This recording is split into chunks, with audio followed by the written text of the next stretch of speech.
What is going on, everybody on YouTube? Max back here with a brand new video. This is going to be the first 48 for the Honor 6X. As you can see, it's the Honor. Got this device about a couple days ago. Paid $150 for it, well $160, you know, for the taxes and everything. And I got it at Best Buy. It was on sale. Thought, why not? Honor 7X was just announced, but got this phone instead.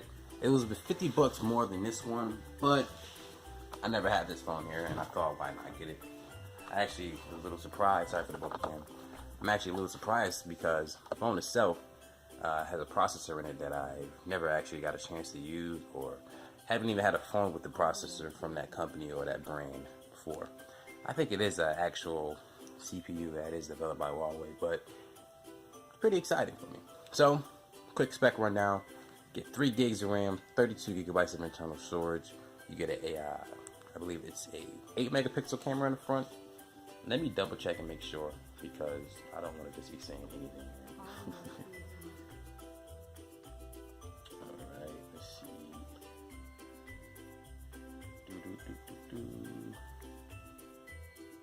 I believe it is an 8 megapixel camera in the front. Let me see here.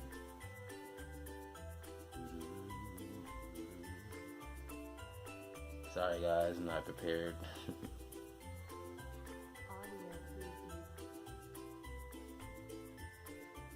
Okay, it's 5. Okay, sorry about that guys, but it's a 5 megapixel camera in the front.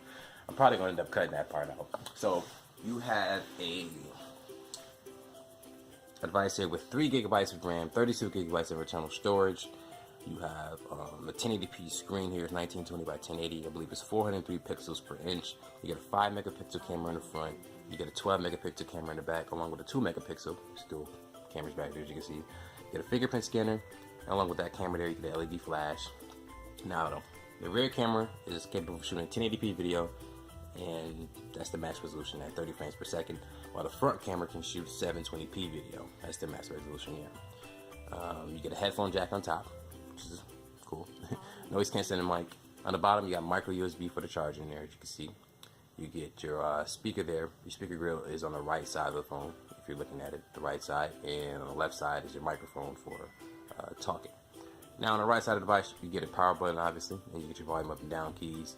And the battery itself is 3,340 milliamps, I want to say.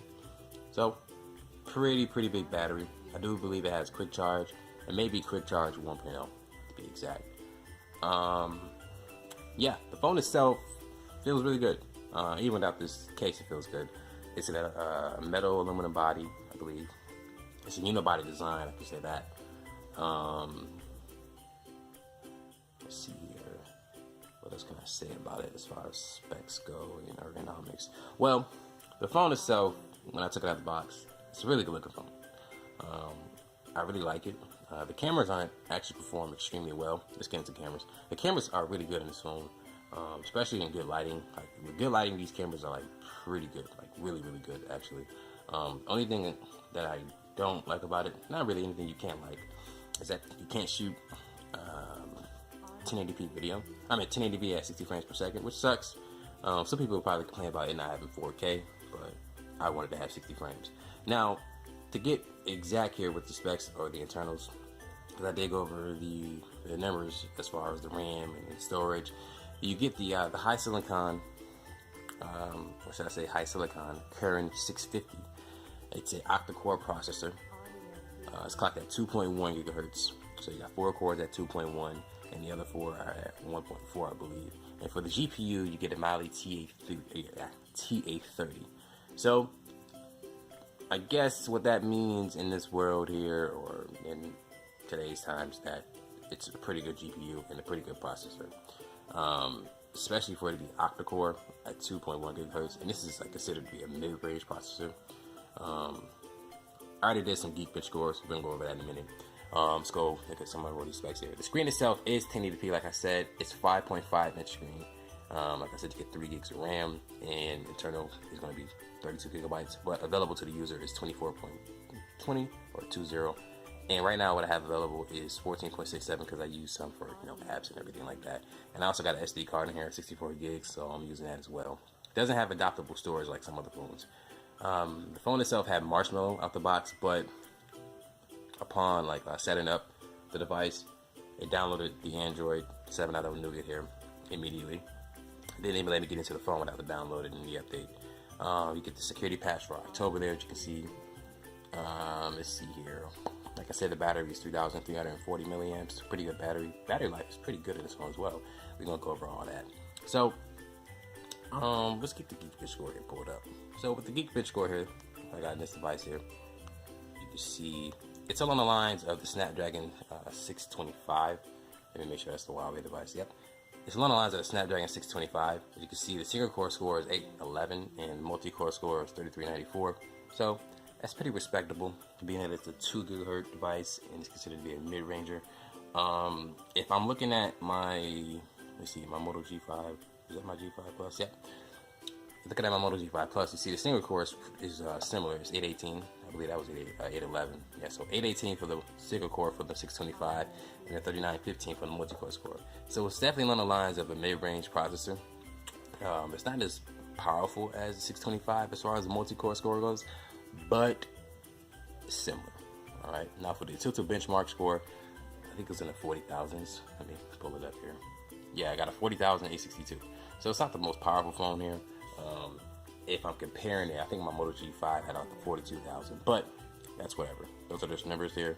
Don't really mean too much. As far as battery life of this device here, I got some screenshots. Let me go ahead and pull it up here. And this is just the first charge here. Okay, so as you can see here, I got a screenshot here showing 5 hours, 17 minutes, and I had 23% battery life left. And then I did one a little later. It was 5 hours. Get that focus. Come on. You can do it. 5 hours and 55 minutes with 13% battery life. And a few minutes later, I'll take another one because why not? I had 6 hours and 3 minutes with 13% battery life. And then another one here. Another screenshot. I had 6 hours and 22 minutes with 10% battery left. So if I really tried, I could have got 7 hours of on-screen time here with this device. And this is just on the first charge. So I can already tell with this processor in it, battery life is going to be excellent on this phone based on that alone. And based on your usage, because everybody uses their phone differently. Let me go ahead and check out my screen on time now. Let's see here. Okay, with 79% battery remaining, I got about an hour and 51 minutes here, which is really good. So that means I can potentially get 8 hours of on-screen time. Well, not 8 hours. I can potentially get 10 hours of on-screen time. So that's really good there. Now, this is my first Huawei device here. I got a lot to say about this phone. This is my first Huawei device, so it's my first time using the EMUI. As you can see, I'm not running the EMUI. I got a launcher here. It's the Pixel 2 launcher. As far as the EMUI, it's not for me. It has the option where, like the LG, where you don't have to have the app drawer. You can just have all the apps on the screen like the iPhone. Not really a fan of that. You can get the app drawer because there's two options. Let me go ahead and show you that. I think it's home screen style. So you get the two options. You get the drawer and you get the standard, which is just having the apps on the screen. Not a fan of that. The fingerprint scanner works pretty good on this phone as well. Let me go ahead and show you guys that really quickly. So let's check this out. It's pretty quick, right? Tap it, tap it, tap it, tap it. But yeah, so fingerprint scanner works pretty well.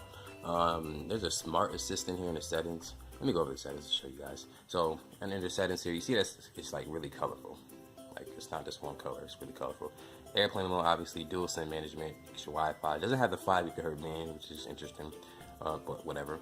You get Bluetooth 4.2, I believe. It's mobile data for everything. Display.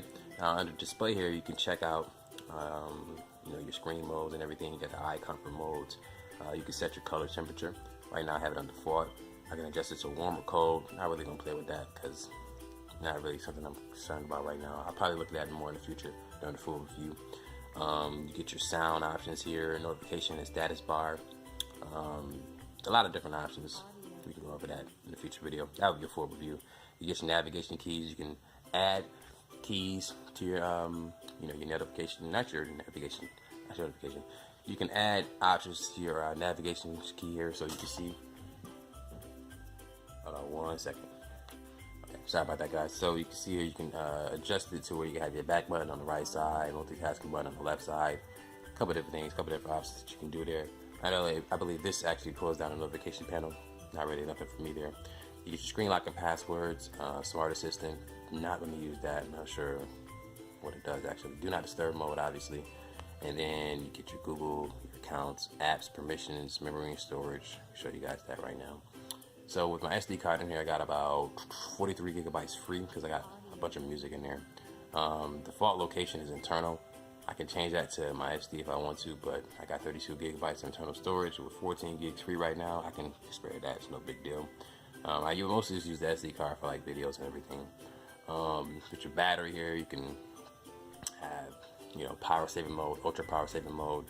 You can close apps after the screen locks, which is an option there. Power intensive apps, it shows you all these different battery options. Probably one of the most detailed battery options that I've seen on an Android phone. Don't quote me on that. You get your advanced settings, obviously, your date and time, language and input, user mode, privacy and security, connection assistant, and others. Obviously, data transfer, backup and reset, those things that are essential in Android. You get your developer options. You can adjust your animations, system updates. Obviously, you check this here to see if you got a new update from the manufacturer here, and show you the about with the Android version that you're running here. So, as far as performance goes, apps open pretty snappy here, but I noticed that with some apps that you open, they open extremely quick, but it doesn't necessarily load quick. I don't know if that makes any sense. I'll probably just go over that more in detail in the full review. But the phone itself is really good for the money. You get a good amount of RAM, good amount of storage, you get decent build quality, charges pretty quickly as well, looks good, has a dual camera feature in the back. It's definitely worth the money. So that's pretty much going to be it here for the first impression. Video is already 12 minutes. I'm going to go ahead and close it out. So like this video if you haven't liked it already. Leave a comment if you want to see anything in the future with this device, whether it's going up against other devices that I have in the lineup, whatever.